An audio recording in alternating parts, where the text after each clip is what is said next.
What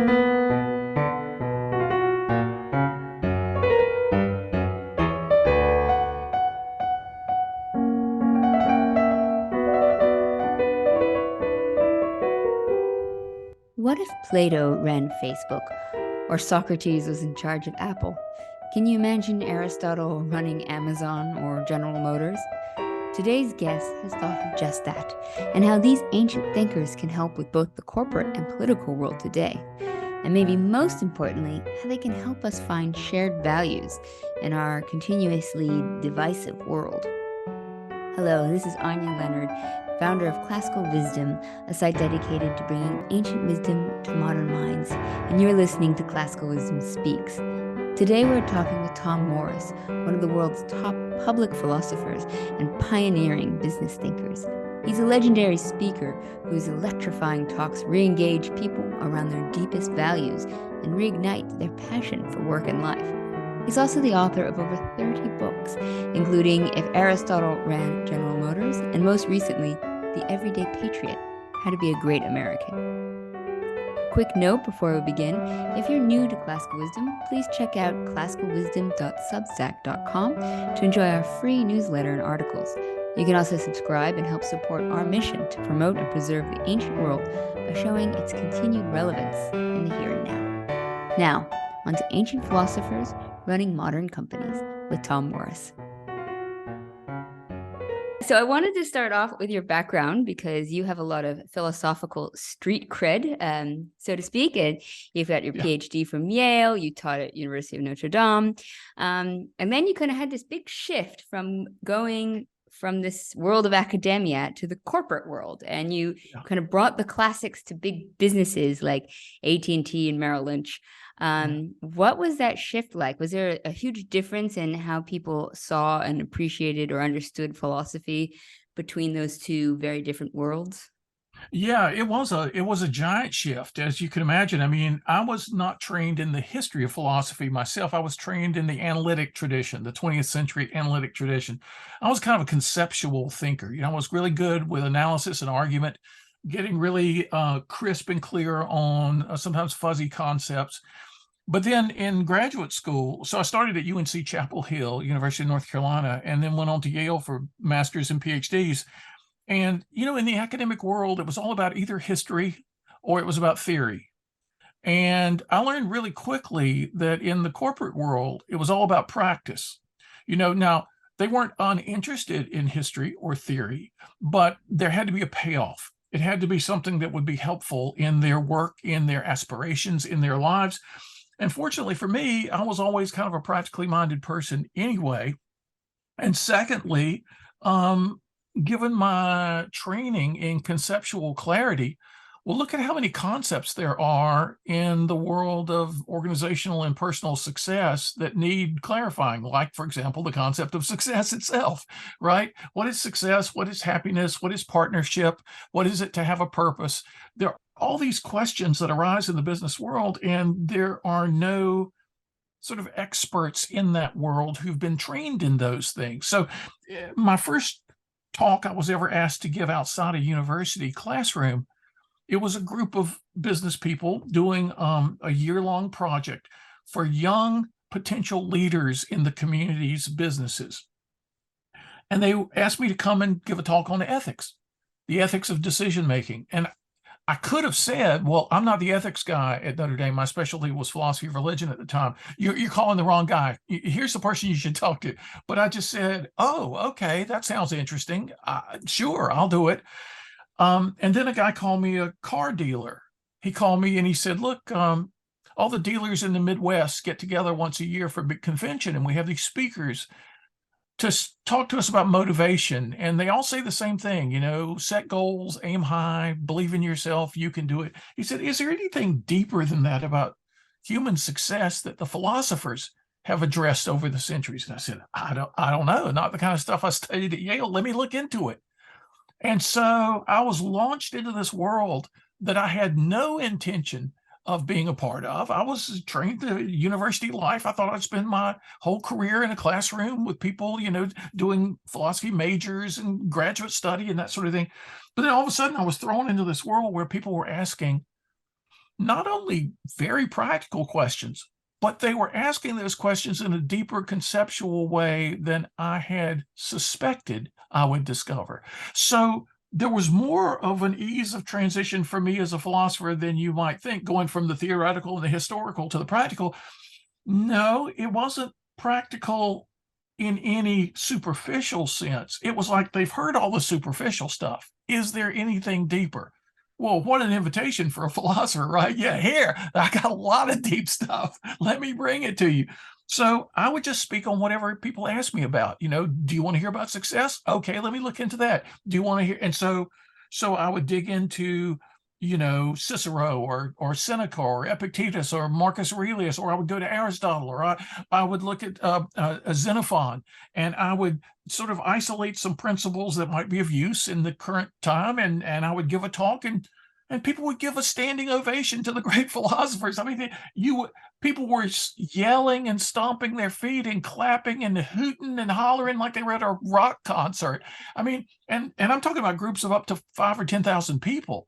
And so when Wow. you're a philosopher who've been accustomed to being around a seminar table, contemplating, the perplexities of modal metaphysics, and then all of a sudden you're in front of 5,000 people in Las Vegas, and they're treating it like it's a Bruce Springsteen concert or something, you think, wow, people have more of an interest in philosophy than we give them credit for. So it's been an amazing experience. That sounds like quite the journey. I love that, though. I think, one of the missions that we have at Classical Wisdom is bringing ancient wisdom to modern minds and showing the practicality and the applicability of these ancient thinkers. And so I love that sometimes I think the academic world, the system of it kind of encourages people to become more and more niche because of the way the doctorates are set up and everything. And so as a result, it becomes less relatable to the general public. I mean, I've had some fascinating podcasts, but they get really niche sometimes. I think the way that they buried the dead in wartime in the archaic versus the classical periods. I mean, it was really interesting, but there's that's kind of hard to go to the supermarket and say, this is going to help you pick out your beans. Right. It's kind of the transition. Sometimes, though, by taking a step into a different field, kind of gives you that sort of multidisciplinary aspect, but it lets you see the sort of the forest from the trees and kind of get the bigger picture of the overall arching ideas that you can get in philosophy, or the really profound ones that, I mean, can kind of sometimes get lost in more modern philosophy. I think that get kind of lost in the jargon or the terminology, put people off. Absolutely. And one of the things I was most surprised by, not just the sheer enthusiasm with which audiences greeted these talks I started giving, but the sheer intelligence of so many people in corporate life, and many of whom may have been philosophy majors or may have taken 4 or 5 courses in philosophy or in classics. I mean, a lot of people who go into the corporate world, they've indulged their own interests before they got an MBA and became an accountant or a comptroller or something in a big business. And so I was ennobling these folks in their lives to bring them wisdom from the greatest thinkers who've ever lived.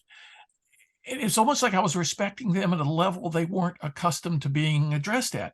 And so they really responded. And often the people at the top levels of these organizations, they would appreciate what I was bringing them, but they would worry about whether the frontline people could understand the same concepts.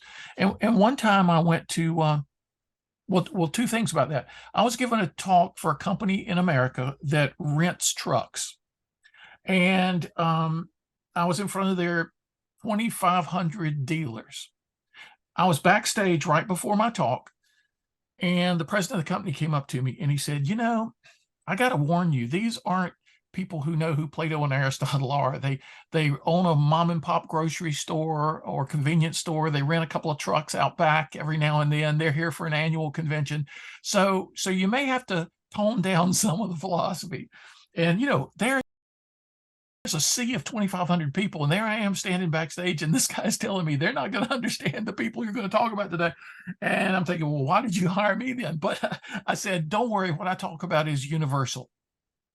And I was hoping he believed it, because I hardly believed it, being told what I had just been told. But I walked out on stage. I didn't change a thing about the talk I had planned to give.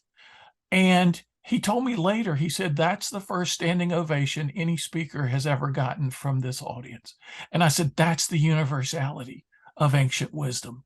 Another company, International Paper, I gave a talk to their top 250 people. Then they said, we're going to send you to all our factories around the US, and we're going to shut down the factory for that hour or two, and we're going to bring everybody together. We want you to give your talk about success. I said, okay. So once, I don't know if it was Alabama, it was a hot part of the South. It was the summertime. It was in a big field outside the factory. It was 98 degrees, in the shade. And they start bringing the people, the guys from the loading dock, the guys from the mill equipment who run the equipment. And some of the guys looked like they'd just gotten out of prison the day before, right? They were just scowling at me like, who is this guy? And why do we have to sit out here in the heat? And then after my talk, and I'm mentioning Plato and Aristotle and Seneca and William James, and some of the toughest looking guys come rushing up to me and hug me. And one of the guys picked me up off the ground and said, we all needed to hear this today. And I'm thinking, okay, that's the universality of philosophy. Oh, I think that's just beautiful. I mean, I genuinely am getting like tears in my eyes, because I think, we live in a world right now where we're fed so much noise, on Yeah, social media and news, and there's this like constant just barrage of information. And it's kind of hard to sift what's real, what's not. And a lot of times it's just trying to grab headlines and be yeah, clickbait and get yeah. people to scroll further. And I think there's a real desire, genuinely, for all society to feel the meaningful. And I It think what's is. one of the beautiful things about the ancient history and philosophy is that anyone can take part in it. It's Yeah, part of a great conversation that anyone from all over the world can take part in. And I usually live abroad in various random countries like Argentina, and the classics are beloved here. wow. Every bus stop, newspaper stand has at least two classical works Really? there, and sometimes a version for kids. But Wow. you're going to go pick up your newspaper, you can buy a copy of Plato, every single stand. That's So amazing. yeah. And I find this kind of experience all over, that there is, like you said, this universality in it. Yeah, um there is, if you give people the opportunity to think about things that matter. I mean, the first person who ever invited me to give that very first talk off campus, she lived in my neighborhood, and she came to my house one day and said, hey, we've heard how popular your classes are at Notre Dame. She said, would you come to the Chamber of Commerce? We serve all the small businesses in the area, and give us a talk. She said, because here's the problem. Um, she said, when I was in college, we used to sit up late at night and talk about things that really matter: love and friendship and meaning and purpose and life and death. And she said, now I'm 45 years old. When I get together with my friends, all we talk about is who's Notre Dame playing in the football game this weekend, what's on sale at the mall, what are the kids doing. She said, we're awash in trivialities. We never think about and talk about the important things anymore. Could you come give us an excuse to do that? I mean, wow, what an invitation, right? I said, it's been recognized since the time of Socrates that we tend to drift into thinking and talking the most about things that matter the least, and the least about the things that matter the most. We need to turn that around. So that's why I gave that first talk. I don't think anybody offered to pay me anything. In fact, the first 2 years I was giving talks for community groups and business groups, I didn't think speakers got paid. I was just doing it for free, just to build bridges between the world I'd lived in, the world of ideas, and the world of action and commerce that these folks lived in. And just to see the excitement about it was a reward unto itself. So yeah, you're absolutely right. We have this elitist attitude about philosophy, about the humanities, about the classics. But people crave this. People of all walks of life, we just give them a chance, they really come alive when hearing these things. So I'd love to get into some of the guts of some of your points. And, you've written several great books, one of which is called If Aristotle Ran General Motors, which is just a great name and immediately captures the attention. But what would you say some of the ideas that have been the most applicable or most appreciated by your audience? Some like the ideas of success from the ancient world, or some of those tidbits that you find has been the most rewarding for your listeners?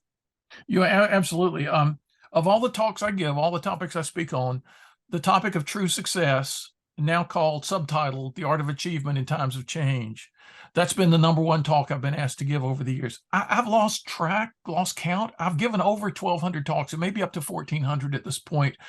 But of those, probably at least half are that topic.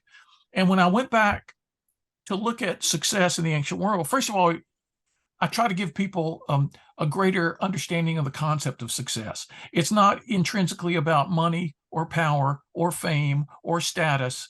It's about, I used to tell my students, my undergraduates, I call it the 3D approach to success. It's about discovering your talents, developing those talents, and deploying them into the world for the good of others as well as yourself.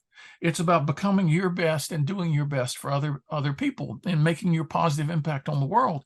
And once we separated it from those sometime occasional accompaniments like money, fame, power, and all the rest, we can concentrate on what really matters. So I came up, after just surveying lots of ancient, medieval, Renaissance, and modern literature, I saw deep down beneath very different traditions. So you can get some of these things from the Tao Te Ching, from the Analects of Confucius, from various Hindu sources, as well as from the Greek and Roman classics.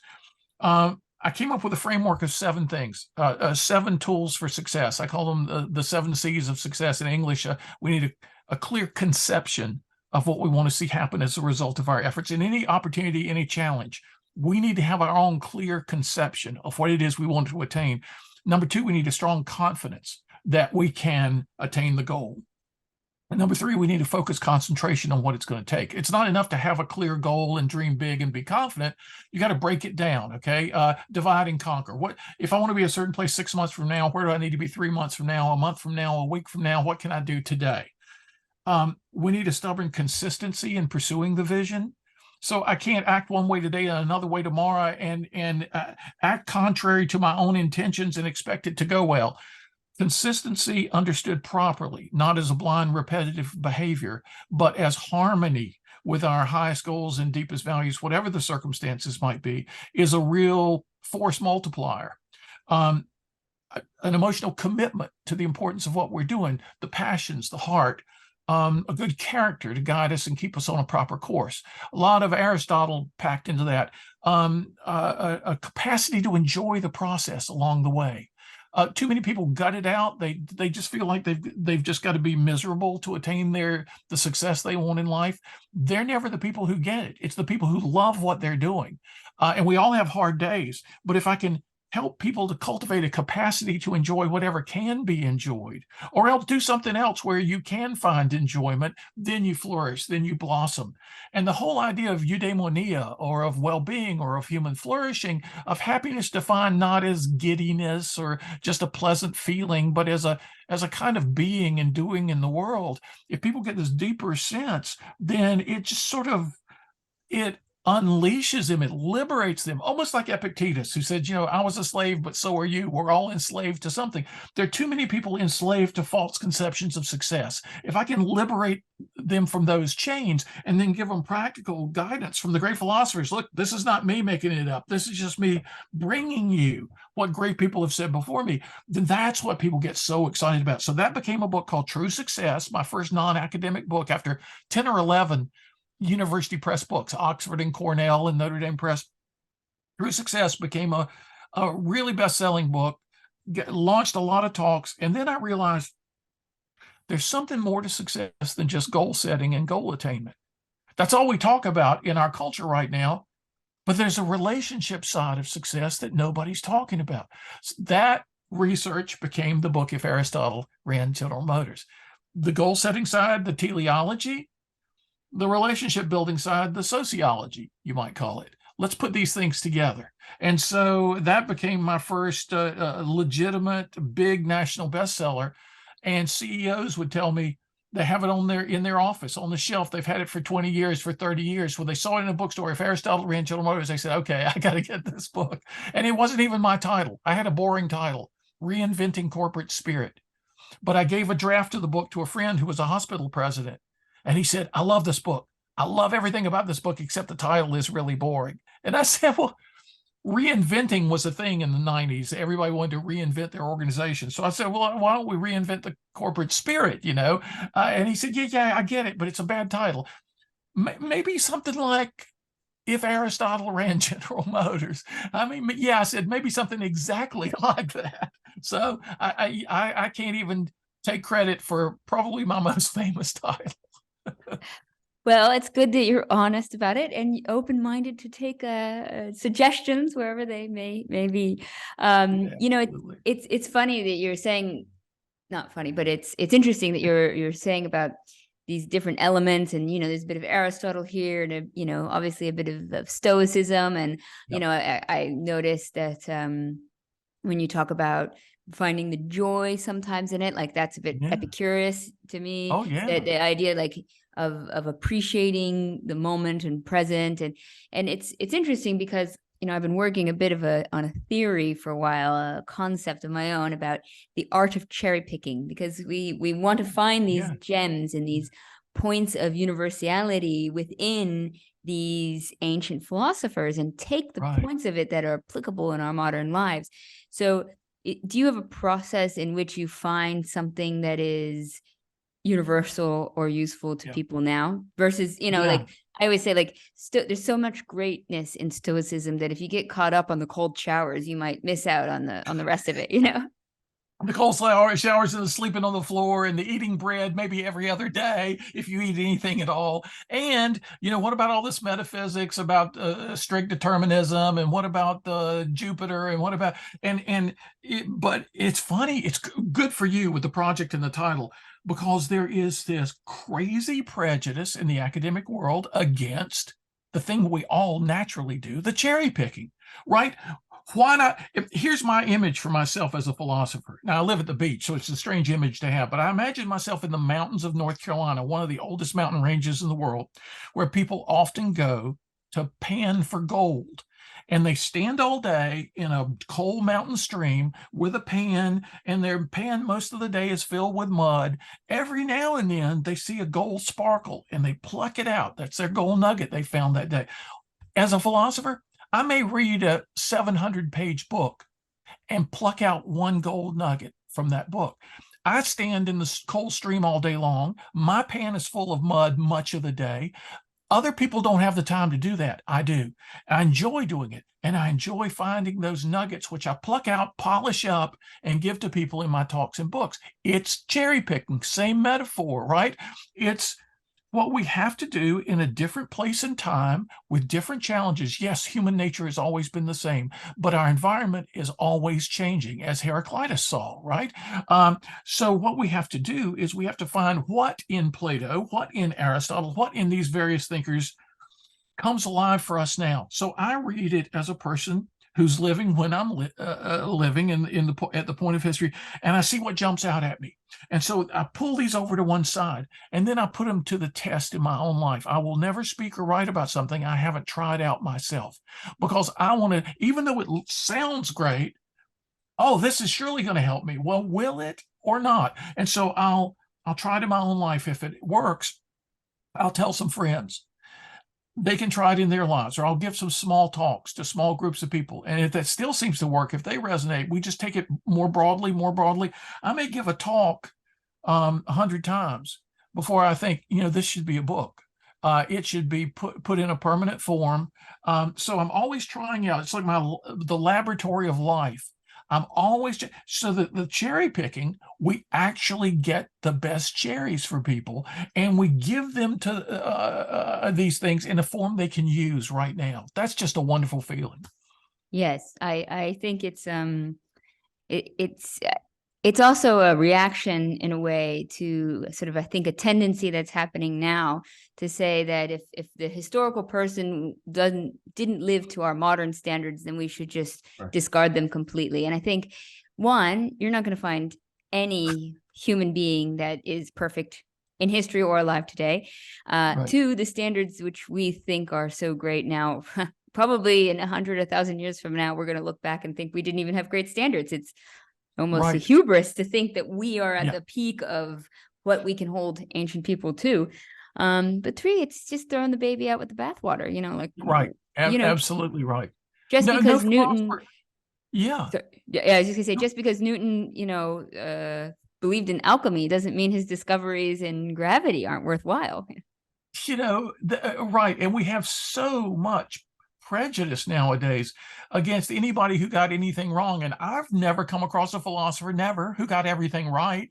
I mean, they don't have to be right to be helpful. They have to be interesting to be helpful. They have to get some things, go more deeply on some things than we already have in our own lives, or else we've got nothing to learn. But yet when we discover these things, well, are we supposed to throw them out just because they got something else very wrong? I mean, I get it. I get why people are like that. I had a discussion just the other night. I had 3 book groups 3 nights in a row on my latest book, The Everyday Patriot, How to Be a Great American Now. And we were talking about the values of the founders of the United States of America. And some guy got really mad about attributing any positive values to the founders because, look, they stole the land from the Native Americans. They enslaved Africans. They had no respect for women. And I was listening to this guy, real tirade, and I said, well, look, I mean, first of all, no respect for women. Read the letters between Abigail Adams and her husband, John, who was in Philadelphia for the Declaration of Independence. She gave him wisdom all the time, and he listened to her, and she made him change his mind about things. So it wasn't the case that none of the men respected any of the women. That's kind of an extreme position. And secondly, I said, look, the values I ascribe to the founders, there are 2 ways to think of values. One's an absolutist way. Either you completely have this value and live it in every way in your life, or you don't have that value at all. Not many of us have many values if we approach values in an absolutist way. You can approach values in an aspirational way, that you're trying to live, you aspire to live this value, you're doing your best, and you're hoping to do better in the future. I said, when I ascribe values to the founders of America, I'm ascribing these values mostly in an aspirational way. They live these things very imperfectly, but they would very imperfectly living some of the right values. And we need to thank them for bringing these values to our attention, while sort of forgiving them for getting so much of it wrong in their own time because they were people of their time. As you mentioned, Anya, C.S. Lewis once said, every age has its own assumptions that it just doesn't question. And they're like the air we breathe. We're hardly even aware that we have them. The only way we become aware is reading books written in other times where the assumptions were different. He says the books of the future are not yet available, so we should all read the books of the past just to give us a sense of this contrast. Not just with, okay, let's find out how much better we are than the Romans were with respect to, slavery, with respect to gender, with respect to, wait, let's see if there's something they got right that maybe we're not getting right. So yeah, absolutely. I completely agree.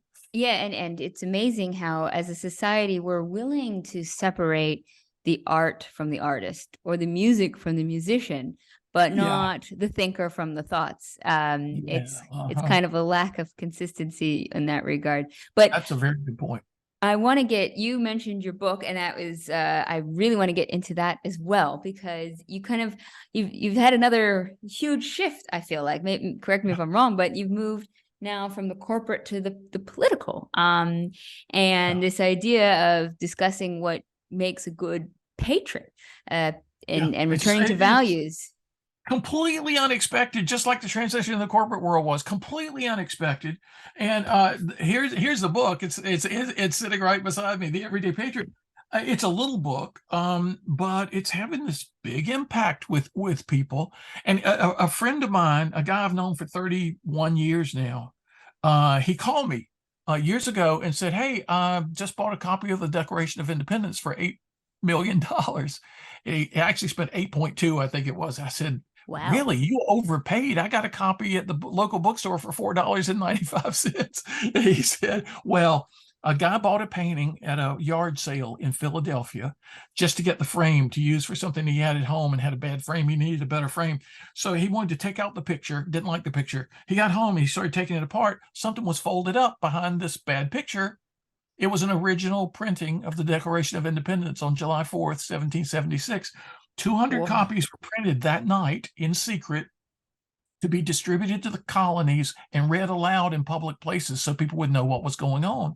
Wow. 23 of those were known to have to still exist, not to have been destroyed. And this was number 24, if I remember correctly. And so the guy who bought it for $4 auctioned it off, and he got $8.2 million for it. And my friend said, I bought it to send it around the country so people could read and see our national birth certificate and the values that our nation is supposed to stand for. Would you come up with a speech that you could give in connection with the tour of the Declaration and about our founding values? And I said, oh, okay. And so he calls me 2 weeks later and said, I had to turn this over to a team of people. He's a famous producer in Hollywood, TV and film producer. He said, and then word leaked out in Hollywood. Now every Oscar winner wants to travel with the Declaration and be the person who gives the speech. And my team says, no, it was Norman Lear. He said, Norman, who's going to draw the crowd? Your friend, the philosopher in Wilmington, North Carolina, or the Oscar winners of our day? He said, all right. I said, well, why don't we turn it into a book? He said, that's a good idea. So that was the origin of the book. Not my idea at all. But when I went back and read the Declaration of Independence and other early American documents and saw how much these founders of America relied on British philosophers and German philosophers and Roman and Greek philosophers, I thought, okay, I'm going to go back and see how Aristotle, how politics as about how best to live well together, not as a game, not as a blood sport, but politics as about human flourishing, right? And you read Aristotle's book, The Politics, and I extracted a formula: people in partnership for a shared purpose, people plural in partnership, a certain kind of relationship for a shared purpose, guided with a value-laden sense of what they wanted to make happen. And so I wrote this little book trying to avoid all the political divisions of our day, so that no political faction would say, oh, he's one of them, I'm not going to listen to this book, I'm not going to read this book. And apparently it succeeded, because in these book groups from all over the country, people on opposite ends of the political spectrum are saying, oh, this is interesting. We need to think more about this. We need to talk more about this. And my favorite email I got about this book was a few months ago. A young guy, very, very philosophical 19-year-old in Bucharest, Romania. He said, I just read your book, The Everyday Patriot, and now I want to be a better Romanian. And I said, okay, that's what I wanted. That's what I wanted to see from this.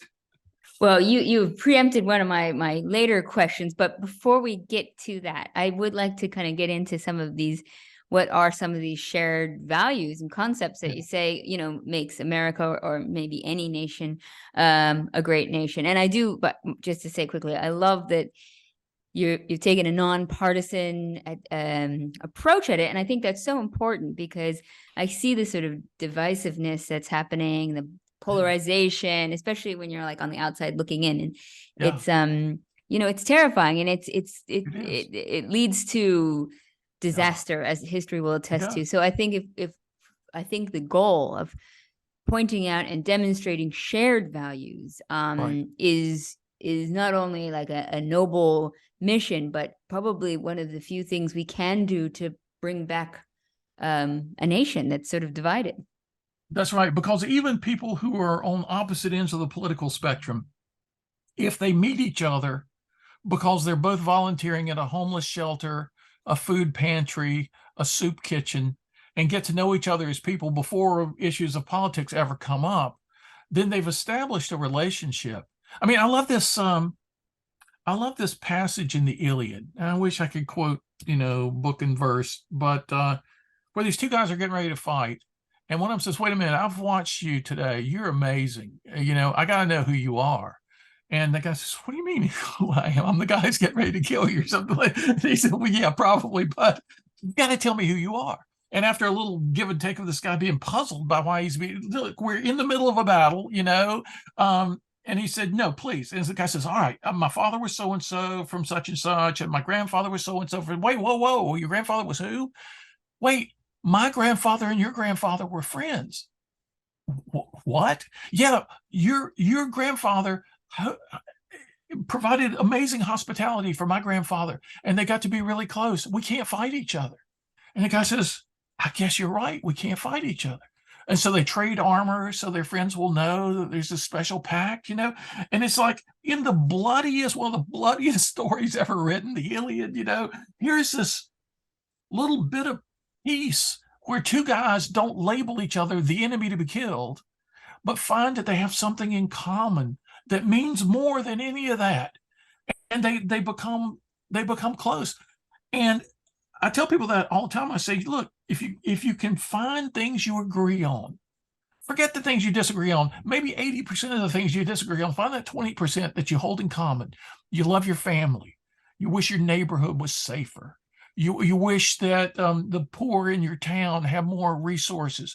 Get together with other people over things you share in common. And then all of a sudden you'll begin to care a little bit less about the things you differ on. And you'll be able to expand that circle of agreements in ways that might even really surprise you. I think that's beautifully said. And I think people forget how quick we are to see differences. And I always think that narcissism of small differences is a perfect example. And some of the bloodiest wars have been fought between two groups of people that are, like, from an outside perspective, almost identical. They might have one difference in their policy and their religion, or something really minuscule. And it's almost like the smaller the difference, the more people focus and concentrate and obsess about that difference, when they're not paying attention to, as you just beautifully said, all the things that they share in common and those shared values. Well, I'm just shopping around a book to publishers now about why smart and talented people do so many stupid and self-destructive things. And this very problem you bring up, they can focus on something really tiny and blow it up into something really big and end up starting physical wars that are the worst things that human beings have ever experienced. And we should have learned by now they never accomplish anything good. They just postpone problems and create other problems. My book is based on Mary Shelley's novel Frankenstein, which I take to be one of the greatest cautionary tales in history. And she wrote a second book. Well, she wrote a number of books, but one that nobody knows about was published a few years later in 1826. And its subject was, it's a novel about a pandemic in the 21st century that kills everybody. And it's called The Last Man because it's narrated by the last man alive. But when you read this book about a pandemic, talk about a prescient topic. When you read this book, it's not so much about epidemiology as it is about the very same character traits she saw in Victor Frankenstein, her protagonist, in her earlier book, because she saw him in her boyfriend, Percy Shelley, and in his best friend, Lord Byron, and in the people who came to her house. Her mother was an early feminist philosopher, Mary Wollstonecraft. Her dad was a well-known philosopher. All kinds of famous people would come to their house to have dinner and have conversations. And she saw the dark side of their success and their fame. And so she writes this book about a smart and talented man, Victor Frankenstein, who has this audacious goal and who does those 7 things I ticked off. He does most of those things to attain his goal, by which he unleashes into the world a monster he can't control. Now, what a metaphor that is for so much that goes on in human life in our time and throughout history. So I call my book The Frankenstein Factor: Monster Success and Massive Failure. How our very successes can turn into terrible failures if we have the wrong motives, means, and methods. So Mary's stories gave me a new framework for analyzing who never to hire, who never to promote, who never to invest in, who never to vote for, and most of all, who never to be. And if we can learn more about how to avoid this, maybe we'll have a better world. I do a lot of work with various Stoic groups, including Modern Stoics and the Aurelius Foundation, as you well know, because that's how I met you through some of these joint ventures. And it's really interesting. I was talking to Justin Steed, who runs the Aurelius Foundation, and he also is the CEO of a billion-dollar company in London. And I was talking to him about Stoicism, how it's been so helpful and powerful to people today, and with giving them tactics and methods and perspectives to get through really difficult times, and how it's just absolutely instrumental for all these people. And Justin said to me, Stoicism, it helps people when they're having a hard time, but actually I find that it's even more helpful for when people are really successful. and it kind of blew my mind when he said that. But then I was thinking back through history, and you think of all the various Roman emperors and how power and fame and success can change people. And once they have that power and that money and that success, once they're changed, then the damage that they can wreak and havoc. But the rare examples of the potential philosopher kings or queens, that is even has a much outsized response when those individuals who are successful can be still good people.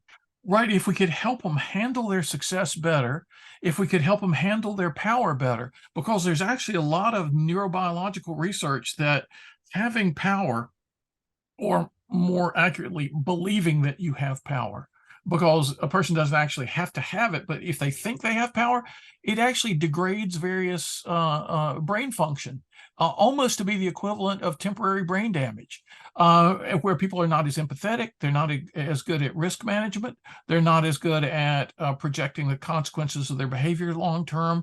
And it's almost like what Seneca says, and other Stoics say it as well, but I'm reading Seneca these days, so I'm fresh on him, how with his big exercise on anger, he says you've got to cut it off at the start, because once it gets momentum, it's like a person who's running really fast and is not going to be able to stop instantly, right? So if you let the successful indulge the wrong behaviors for too long, it's going to be really hard to call them back. But if you can help them cut it off with the right principles, with the right recognitions and understandings early on, they spot what's going on in their own lives, they can pull back then. They still have the power to do that. So that he's right. I mean, I'm glad you mentioned that too. I need to talk to him, because I was just asked by we have in the US, and it's around the world too, but it's really well known in the US, the Dummies series of books, big yellow books. I was asked years ago in the 90s if I would do philosophy for dummies. They had asked the Metropolitan Museum curator, Metropolitan Museum of Art, Thomas Hoving, if he would do the book Art for Dummies. And then they asked me if I would do philosophy for dummies. I said, but you guys do books on practical things, right? Like gardening and car repair and computer software. And they said, oh yeah, that's how we built the series. But now we want to launch into lifetime learning. We want to do the humanities and the arts and the sciences. And we want you two guys to do the first two books. I said, oh, that would be awesome. So I did a book called Philosophy for Dummies. Well, just a week ago, they said, we need you to do a new book, because a year ago I had done a new edition. And I said, on what? And they said, Stoicism. We want you to do the book Stoicism for Dummies. She said, we're watching this worldwide interest, this wave of interest across our culture in this country and in other countries as well. Has a philosophy ever been that popular in the modern world? And I said, well, existentialism had a day in the 40s and 50s among the beatniks and the Beat Generation poets and stuff. And Buddhism, philosophy of Buddhism, had a thing in the 60s and 70s, the Beatles and the Maharishi and the Hindu and Buddhist stuff. I said, but yeah, Stoicism just seemed to... I did a little book called The Stoic Art of Living in the late 90s. It was published in 2004 by a small press, before anybody cared, before anybody was interested in this. And so to see it just blossom into this huge interest across business, the military, sports, entertainment, it's amazing. So you and I should take advantage. So I ended up saying, well, I'll do it if I can recruit one of my former graduate students who is a really good historian, because I'm a conceptual guy and he's a really good historian and we'll do it together. So they want us to write it between now and September. That's Wow, like an good luck. insane schedule for a 300-page book, right? And okay, and they want us to not just say what all the other books are so well saying. All the books that are out on Stoicism now. It's like, really, we need another book? Well, we better write it in such a way that it takes us to a new level in our understanding of Stoicism. And so that's our commitment. We're going to do some new stuff. And it's because I agree with what your friend said. It's needed at every level. And the sooner the better. It's funny. I talk a lot with AA Long, Tony, Oh, do who, you? Good. he's one of I'm almost like the father of modern Stoicism almost. And Yeah. he just gets such a chuckle every time. He's like, I just never would have thought. He's Yeah, like, I know. I was I writing know. about this stuff in the 60s and it was like so niche. Yeah. He still seems, he just every time just seems to be just so, and every time I speak to him, every year or so, it's gone even bigger and bigger. Yeah, he must feel like it's crazy time, because it's almost as if go back into the 80s when I was doing modal metaphysics, possibility and necessity and all that. And suppose people came to me and said, there are 4 books on the New York Times bestseller list on modal metaphysics. I would have said, wait, what? What alternate reality do I live in all of a sudden, right? Yeah, So yeah, it's hard to process, but we need to take advantage of this, right? Well, make hay while the sun shines. We need to make a difference in people's lives now that they're interested in things that matter. I say Marcus Aurelius is my gateway drug. Stoicism is a point of entry to the world of philosophy. And I'm just like, yes, come in for the Stoics, stay for the Epicurus, Yeah. Mm-hmm. have a look Yeah. around skepticism. Yeah. It's I was saying, there's so much knowledge and gems in these ancient philosophies that I think can benefit people. So I'm happy, as you say, that the people are kind of getting into it. But that's right. And not every book has to get it right. Not every proponent. There's so many excited evangelists out there who are, like you said earlier, they're pumping up the thing that they really hit them, the cold showers or the sleeping on the floor or whatever it is. Okay, and why was that? Let's go a little deeper. Let's connect it up with some other things. So I'll start anywhere with anybody who has an enthusiasm about the ancient Stoics. Let's start with what tickles your fancy. Let's start with what drew your attention, and you'll be amazed where we'll end up. Now, can I ask, do you think some of these Stoic values are part of these sort of combined values that can help bridge the divide in America? Oh yeah. Oh, absolutely. I thought I invented this myself, and I was surprised to find out, no, I'm a kind of a latecomer on this idea.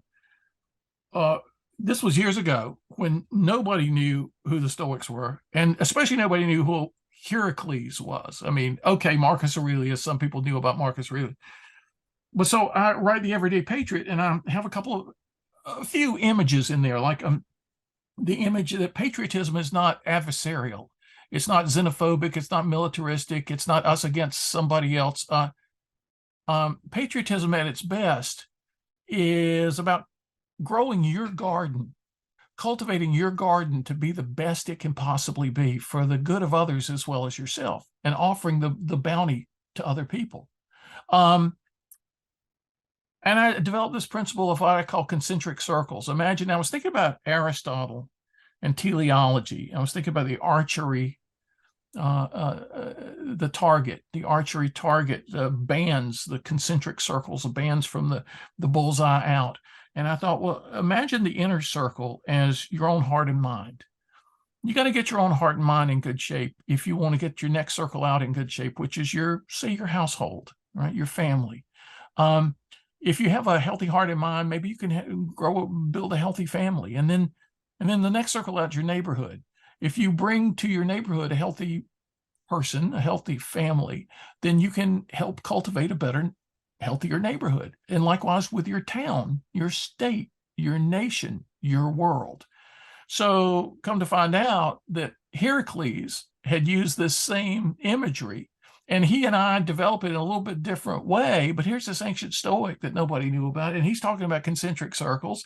And he's plugging into this idea about being a citizen of the world. And my attitude about the circles is that each circle contributes to the next one out.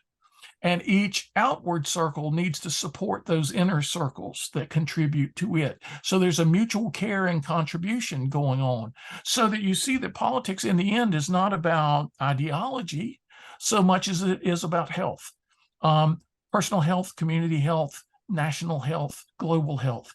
How can we build healthier societies? And when you switch you're not going to agree on everything, even about that, but at least you have a positive principle in mind to use to move forward. Now, I think this is something that a lot of people worry and fear, is that there are these greater political structures and systems and powerful people that are operating very much beyond the control of the individual, and that one of the elements of stoicism sometimes is to realize what's in our control and what's out of our control. So Yeah. when trying to take on this huge project of finding shared values, of trying to bridge this society, is it something that the individual can accomplish, or does it need to also be happening at top levels, at ideological levels, or structures? I mean, is it? Yeah. I mean, it's, how can we solve this? I see it has to go on in both ways. I mean, because too much of modern politics has become a spectator sport. People feel disempowered in their own lives to make a difference. So they come together in these huge crowds, these huge mobs, to follow a charismatic leader. And I think of the Pied Piper story, right? They're following these leaders often into the wrong directions and to their own detriment. And what we need to do is to not view politics anymore as gamesmanship or as a sport or as a spectator sport. We need to reimagine politics as all about healthy flourishing at every level of our lives. And I have this concept in the book, The Everyday Patriot, a concept of voting every day. I said, vote when there's an election. But if you look at the word election itself, what does that mean? It's to choose. The etymology of electing is just choosing. Well, every day we make choices. Like when I go on my daily walk in my neighborhood, if I see a piece of trash, I'm going to pick it up. I'm going to do something about it, not just walk past it. These little choices, these little elections, these little votes we cast every day with our time, our attention, our energy can add up. If we take back politics as part of our own condition, our own human condition, rather than as something we watch from afar, we can begin to make a difference. Also, we need to elect people who have the same attitude. And once we do, they will give us this additional inspiration. They will provide additional resources so that we won't be fighting an uphill battle all the time. And that's the way it's a yin and yang. It's kind of a both and situation. The dynamic has to flow in both directions. But once we get it going, then we can see a difference, I think. And I'm a firm believer in the pendulum model for human experience. There are these pendulums that swing from one extreme to the other, right? And Aristotle kind of captured that in his view of the virtues, right? For every virtue, there's two extremes, two vices. And often in people's lives, the pendulum swings from one to the other. A guy who used to be cowardly now becomes foolhardy in reaction against that, or vice versa. No, there's this middle state that's amazing. And so we see society get almost out of control. The pendulum has swung to one extreme. Well, I become an optimist because I think we're closer to the return swing.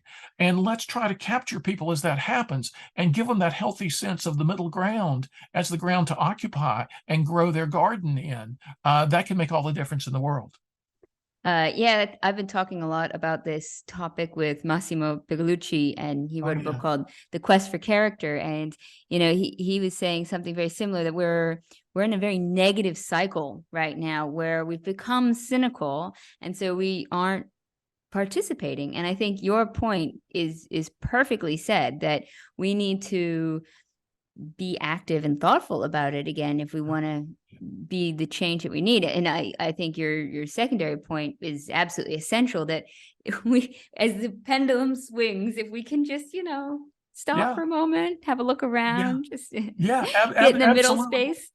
Absolutely right. Because we have people spokespeople on both ends of almost every spectrum. Mhm. But we don't have enough people calling us to the middle ground. That's what we need. And I think we can make a surprising difference if we speak out for the wisdom and virtue middle ground, because most people have a visceral sense that there's something wrong about the extremes, even if they're participating in one of the extremes. They're conflicted about it to some extent. And if you can point out a more golden path, right? Then they're going to be attracted. So that's what I try to do in the book, Everyday Patriot. And it's funny because you ask about what kind of difference it signaled, because I was doing the corporate and now it's the political. And what's next is almost what I've been doing in both those contexts already, the personal. True success was almost as much about personal success as it was about organizational, institutional success. In fact, probably even more so, because organizational success I see as arising out of the right kind of personal success. And so this political book, somebody read it recently and said, wait a minute, this inner circle principle is needed in the corporate world too, because there are companies in which different divisions of the same company are fighting each other. They need to understand each other as part of a common, shared purpose. And these circles I can use that in the corporate world.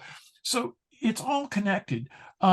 The Frankenstein factor is going to relate to politics as well as corporate life, right? And it's going to be a cautionary tale about people in their personal lives. A book I had come out right before the pandemic. People said to me, "Are you some kind of a genius? You know exactly the book we need to." It's the book. I have it right here on my desk. It's Plato's Lemonade Stand, Stirring Change into something great. There's an old saying in the South of the U.S. where I grew up. It's when life hands you lemons, make lemonade. And people in other countries tell me they've heard that too. We've talked about resilience for a long time. When something bad happens, bounce back. We've talked about grit now for 10 years. In tough times, soldier on, be persistent, be determined. But this whole image of when life hands you lemons, something sour, something bitter, make lemonade, something sweet and delightful, that goes beyond resilience. It goes beyond grit. It's a transformational attitude about difficulty to delight. And the reason the book came out when it did, right before the biggest load of lemons anybody had ever experienced with COVID, is that it took me 15 years to write it. It had 6 different titles. It got rejected 44 times. So finally, by the time all that was done, it was 2 months before the pandemic hit. So no, I'm not a genius at all, but I draw on the ideas of people who are. Now, can I just say, just on a very silly side note, that I don't know if you're familiar with the beaches in Rio de Janeiro in Brazil, Oh, but they have these little stands, like numbers along the whole beach, and each little stand it looks like a little lemonade stand, but you can get coconut water, really? mojitos, caipirinhas, maybe a plate of fried shrimp. And there's one that's, I think, in Copacabana, and it's Socrates. It's called Socrates, and it looks just like that, but it says Socrates No, on the beach. that I've is taken a photo of it. I will send it to you because it's Well, that's great, because my daughter, Sarah Morris, was the cover designer of this book. And when she showed it to me, she said, okay, before I show it to you, don't say no right away. And she showed it to me, and I said yes right away, because I thought, because it's so serious. I'm using Plato as an inspiration. I mean, here's a guy who's idol, whose mentor, whose ideal about everything good is poisoned by popular demand, right? And what does he do? Does he say, okay, no more philosophy for me, if that's the way people are going to be about it? No, he reinvents philosophy in a lot of ways, and he turns this difficulty into delight. So he's kind of my guiding inspiration. But I draw deeply on the Stoics. I draw deeply on all the classic sources, and try to help people understand. Because when I grew up hearing that, when life hands you lemons, make lemonade, nobody ever said how. And so I thought, I wonder if the philosophers said how, and turns out they did. Can I ask one final question, because you've been so generous with your time, and I would just love to know, you've sort of drawn on so many different philosophers, and we've talked about like the popularity of Stoicism. Is there an ancient source that you think is just a well of wisdom that people haven't realized or appreciated yet? Oh yeah, a lot, I think. Absolutely. I mean, it was like before I discovered Blaise Pascal, the you know 17th century philosopher and mathematician. I hadn't heard anybody talk about Pascal. Before I read the Stoics, I was teaching a seminar at Notre Dame on Pascal for elderly people. It was called Elder Hostel. It was for people retired, often in their 70s and 80s, would come to the university for a month and take courses. Maybe my course they'd take for a week. And after this introductory thing on Blaise Pascal, where I thought, it was such a great introduction I was giving, and an old guy, almost 100 years old, comes up to me afterwards and said, Seneca said it all. And I thought, who is Seneca? Because they didn't teach Seneca, right? So yeah, I think there are a lot of resources. In fact, I'm just finishing up a book I've worked on for 30 years called Beyond the Stoics, because I hope to bring people some of this forgotten treasures. At least in modern business life, in modern corporate life, in modern political life, even in people's personal lives. There's a reading of the Tao Te Ching. There's a reading of Analects of Confucius. There's a reading of Cicero. That Cicero gets some attention these days because of what he said about Stoicism, but he doesn't get much attention in his own right. There's some stuff from a medieval mystic in the Muslim world, Hadrat Ali. There's a Spanish Jesuit, Baltazar Gracian. There's a billionaire Buddhist monk in Japan who must be 100 years old that nobody's ever heard of.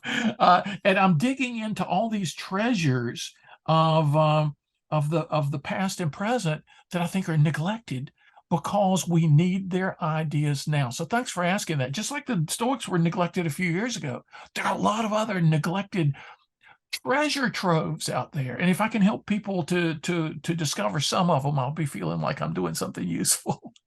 Well, thank you so much, Tom. And I think, your books are a perfect example of that goal. And Aristotle Ran General Motors, as well as the Everyday Patriot. So I'll put links to those below for anybody who is ready to enjoy some more wealth of ancient wisdom. Thank you so much. This is so much fun to talk like this. I mean, we couldn't have had conversations like this 10 years ago, 15, 20 years ago. It's a wonderful time to be alive when there's not just such a great need for ancient wisdom, but there's such a great interest in ancient wisdom. And when those two things come together, it makes me very hopeful. Perfectly said.